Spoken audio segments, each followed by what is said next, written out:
Hi there, this is James from Tesseract. Hey, I'm Jay from Tesseract and you're watching Backstage Explorers.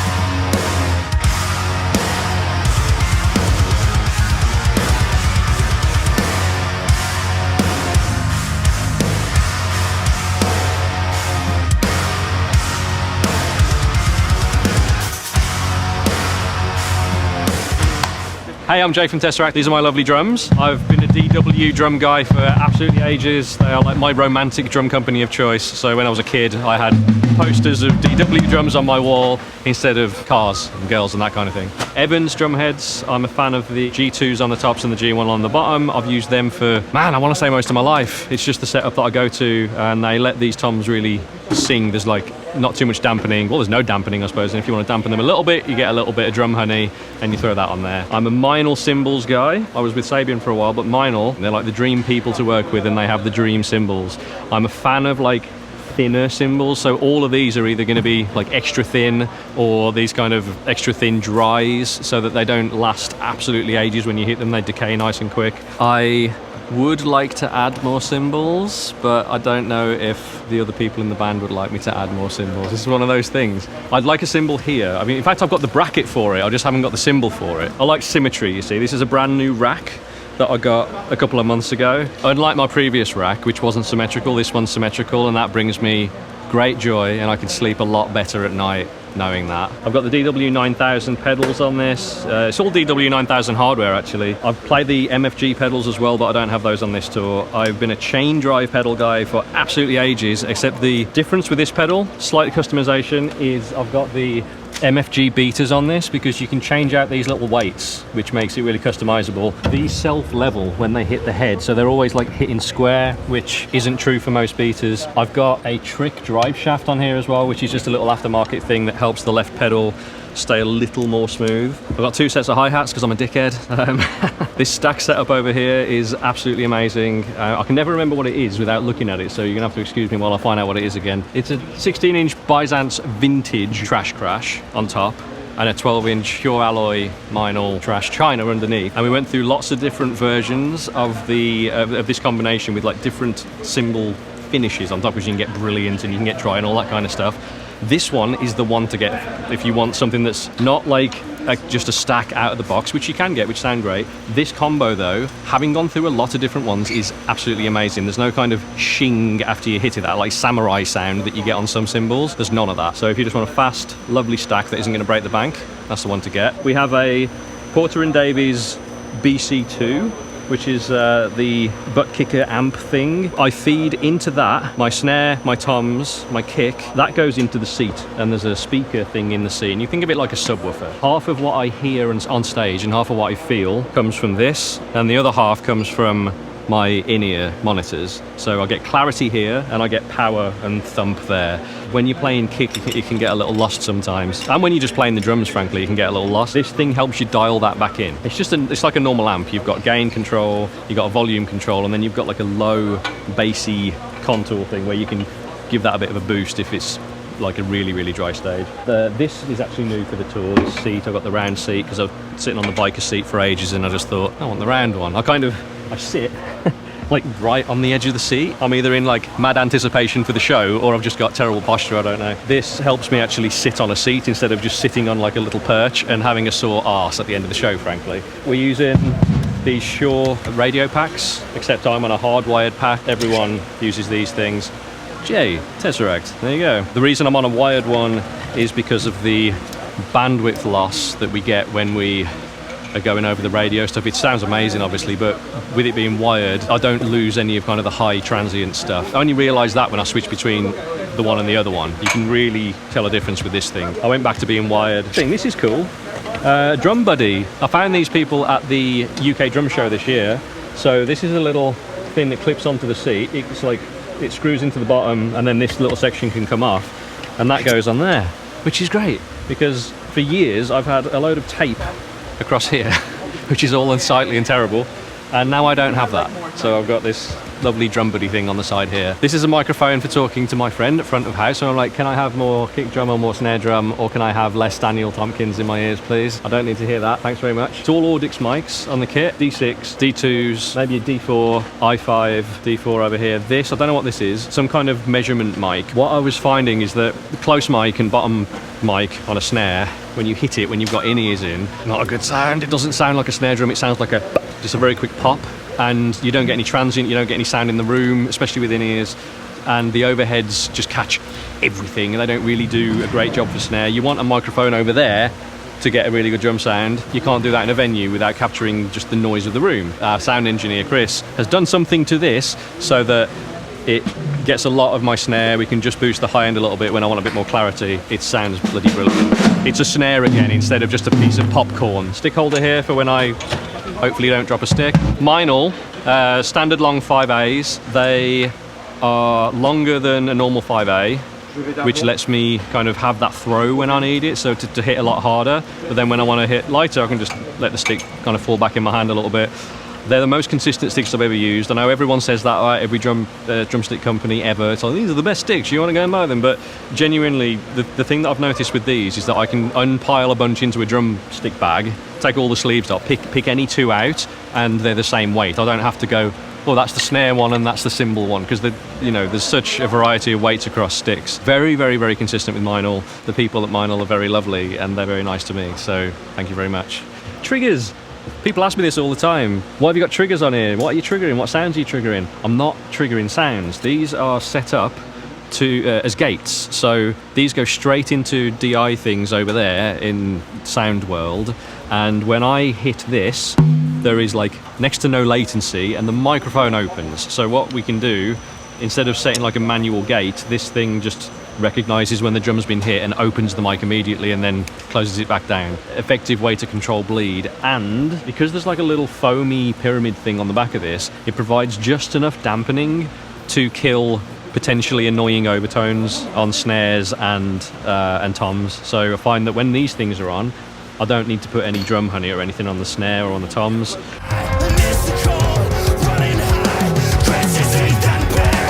I have used more in the past, especially when recording. I'll play around with more, but there is kind of a reason for everything. So main washy crash, right? So this is for riding most of the time, just creating a swell and a wash within the mix. I don't want it to be this kind of super attacky thing. I want it to create a layer.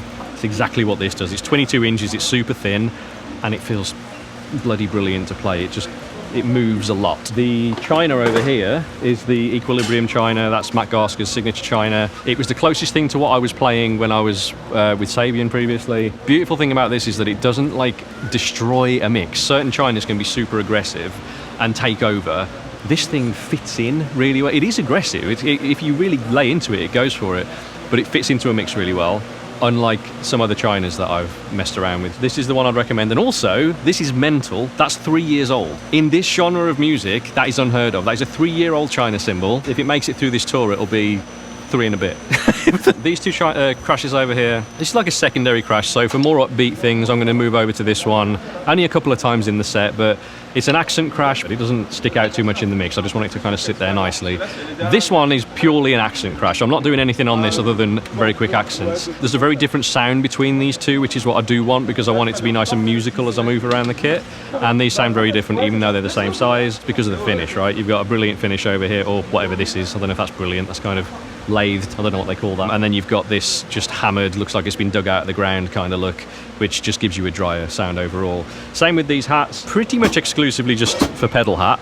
I do a little bit of work on here, but I like playing open, which is what the second pair of hats is for over there. So I can keep grooves going while keeping the pedal hat going, which I couldn't really do if I'm playing across stick like that. And I also find that I can't get the velocity of like rim shot snare drum accent that I want when I'm playing cross stick like this. So it's another reason for having that over there. I've already talked about the stack. That's just for more kind of aggressive, spicy grooves. That combination's absolutely lovely. Splash was just a nice sounding fast splash. It's a 10-inch, what's that? It's a vintage, I think. 10-inch vintage splash. So same range as this, same range as the top of this here. Ride cymbal, best of all of the ride cymbals that I tried. I tried about 10 different rides when I was recording War of Being. This one was just the winner by like a long shot for me.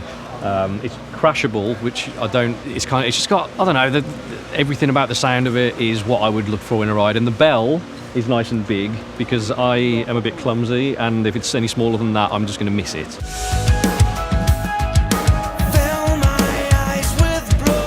My warm-up routine. I just move my arms around. If I'm sitting down, I'm just like.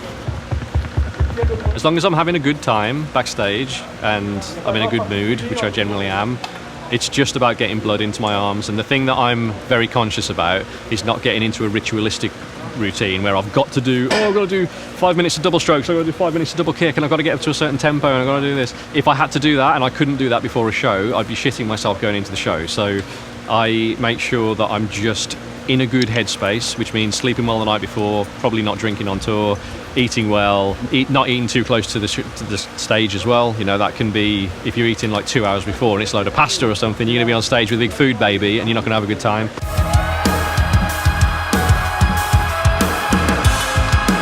The look, primarily. So I love really nice wood finishes on kits, especially, that's one of the reasons I'm with DW, right? Because the exotic finishes on those kits is just insane. I don't know how much I want to take one of those kits on tour, because as soon as you drag an XLR cable over the bass drum and you chip the lacquer, and I don't want to do that. I want one of those kits that stays in a home studio and I drool over all the time. This kit does sound amazing. We recorded the album with this kit, so it does sound amazing, and it just looks amazing on stage. You know, the lights and things interact with the kit, so you've kind of got this feature on stage that you can shine a bunch of lights into and do all this stuff. So it is more about the look, if I'm honest. I didn't know what it sounded like before I got it. I hadn't played this. Actually, that's a lie. I had played an acrylic kit before, but it was on top of an igloo in Finland, and I couldn't really tell you. That's probably not a good representation of what it sounds like, right? Because you're not in a room. This kit's been with me for probably 5 years now. I absolutely love it. It's rock solid. It's not one of the DW collector's kits either. It's the design series, so it's kind of a mid-range, very affordable kit. I think it comes as like 1, 2, 3, 4, 5. But I've added this 8 and, oh sorry, that would normally be the floor tom. I've added an 18 and an 8, so 8, 10, 12, 16, 18, 22 kick. I've got the stainless steel collector's snare. This one beat all of them in the studio, so I've used it live now. I've got the brass one down there as a backup just in case nothing should break, because I'm using a heavyweight head and that hasn't happened before. It's gonna bloody happen now, isn't it? I've said it, I've cursed the show. But I've got a backup snare down there, and I've got a backup kick pedal just in case.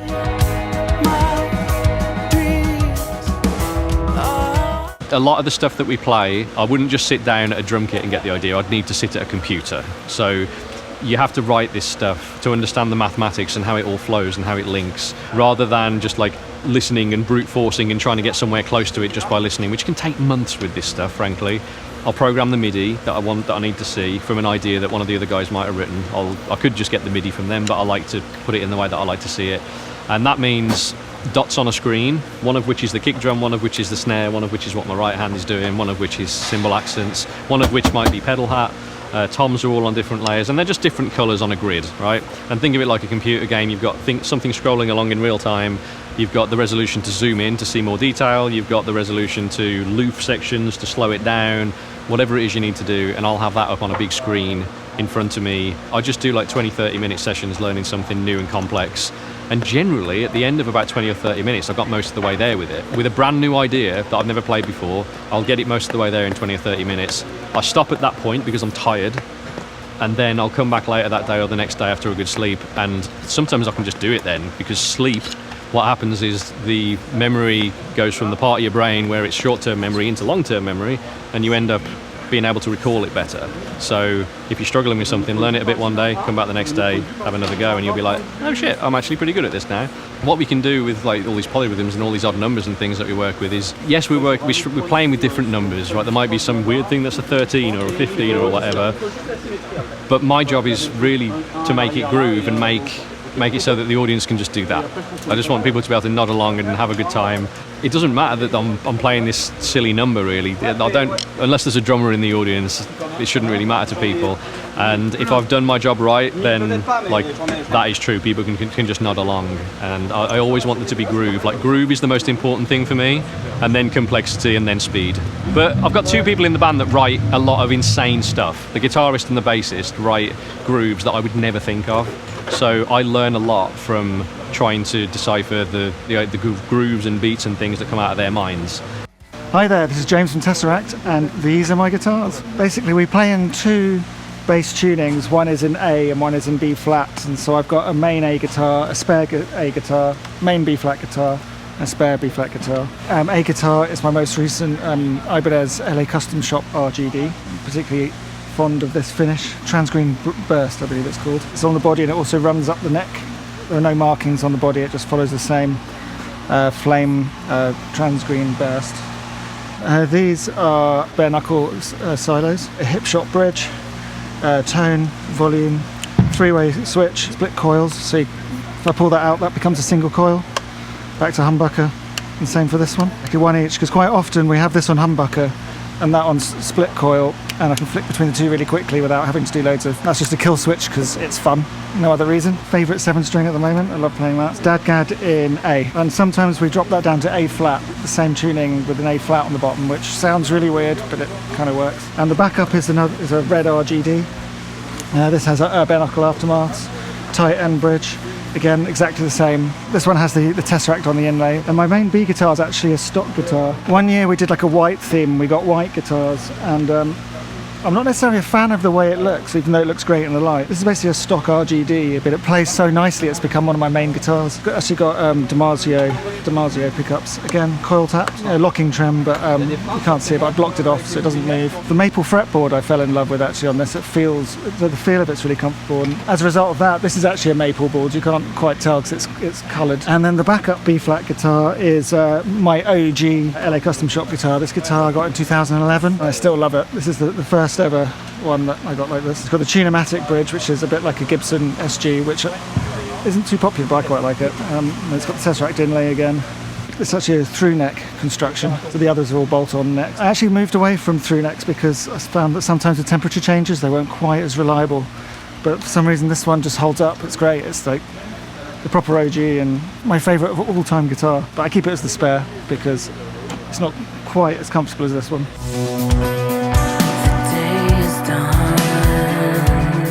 Basically just like to try and get my fingers moving, my blood moving, so I guess just be quite active. Sometimes I do just a couple of, with this hand, legato scales, just to get the fingers moving.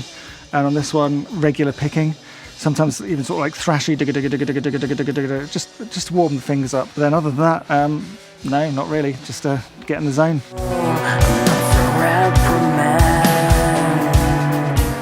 I think there are lots and lots of layers in the music, so quite often there are rhythm parts and there are clean parts on top, lead parts and other melodies. So I think we basically play what's best for the live environment. If it's a very heavy section, we'll both play the rhythm parts. If it's a part that requires more atmosphere, but there's still a heavy part, one of us will play the heavy rhythm, the other will play either a lead melody or a clean, glassy, clean part over the top. So yeah, I think it's all about just choosing the right parts for the live environment.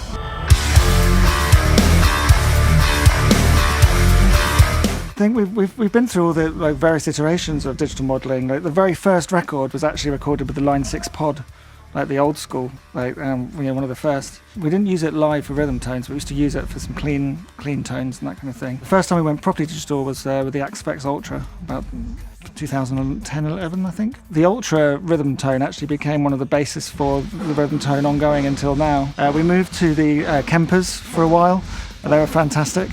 Speaking for Ackle, I think he's always looking for new tones and new sounds and always looking to freshen things up.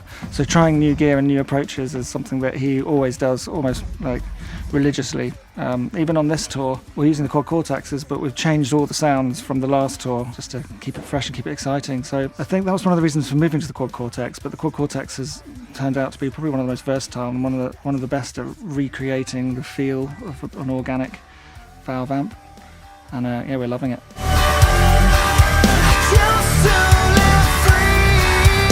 There's always been like an unusual approach. I remember one of his early tones, which is our current tones evolved from, always had quite a nasal like sound, like the top end was very so you get that real sort of top end dick out of it with still the weight of the bottom end. I think the sounds just evolved from that, just trying to do something that sounds different, tight, punchy, fresh.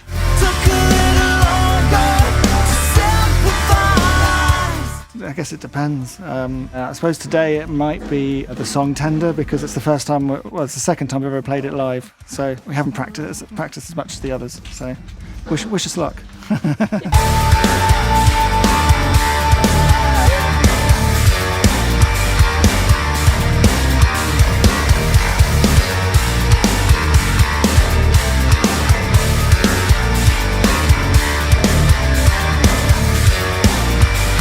Wish I hadn't said that. I really wish I hadn't said that now.